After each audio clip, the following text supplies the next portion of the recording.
Problem 1. Which of these numbers is the smallest? And then we're presented with 5 options. So fairly straightforward problem. We know exactly what the question is asking. And we have 5 options, one of which has to be the smallest number out of the 5. And another thing that I see immediately is that all of these are fractions. So I suppose that makes it kind of easier to compare them to each other, right? As opposed to if there were like square roots or exponents or something like that, that would be a little bit harder.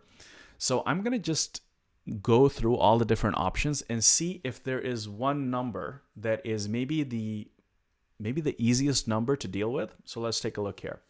So we have first one is 5 over 9.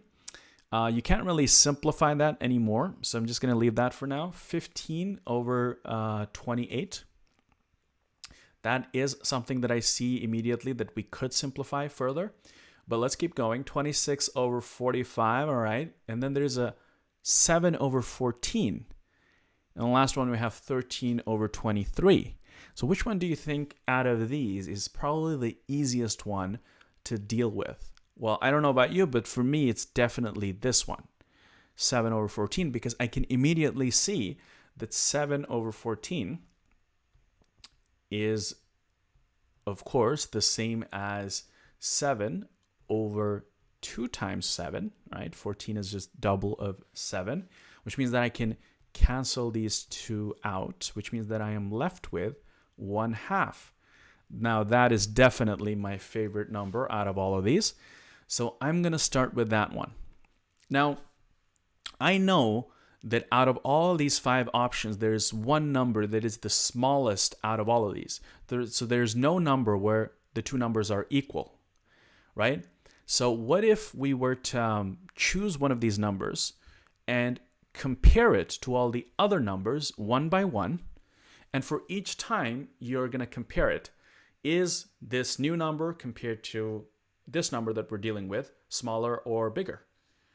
And then based on that, we take away that and then say, okay, it's bigger, so definitely can't be that, and then we keep on going. Let's try that. So let me pick this number as kind of my, you can say, a pivot number or a comparison number rather. So let me start with this one.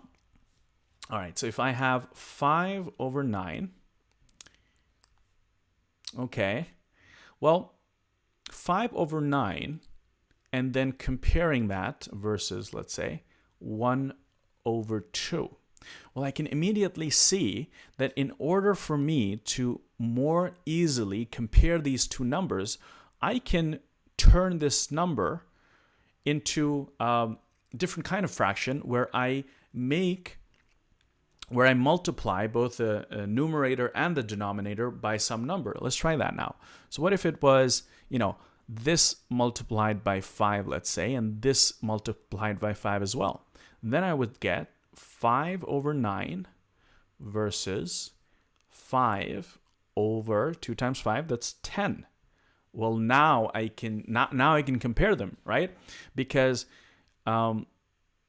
this number right here is 5 divided by 9, and then this number is 5 divided by 10, which is a higher number than the 9, right? So then from that, I know that this number must be bigger than this number, which means that this number now is not in the competition anymore. We can discard that. All right, let's keep going. So now we have, let's go with this one. So now we have 15 over 28 versus, I'm still going to use this number, right?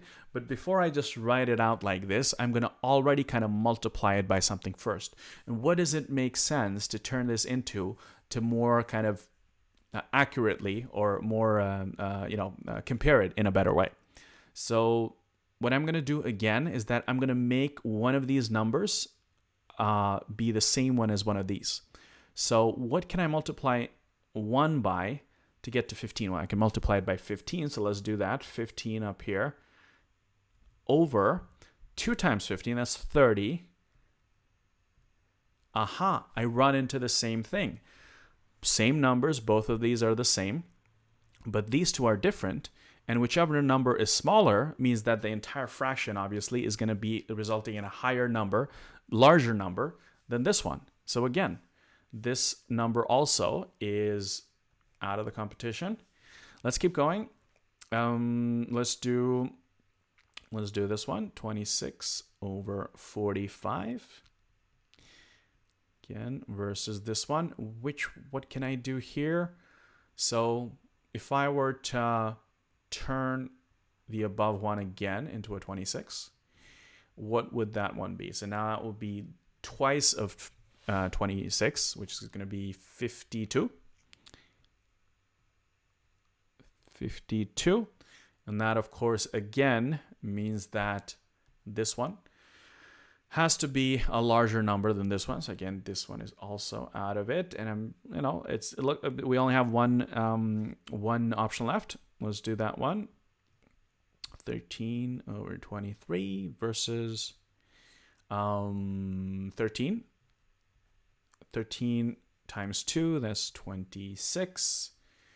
And once again, we have a number here which is larger. The denominator is larger, which means that overall this number has to be smaller than this one. And we compared it to every single thing, which means that by process of elimination, it has to be D.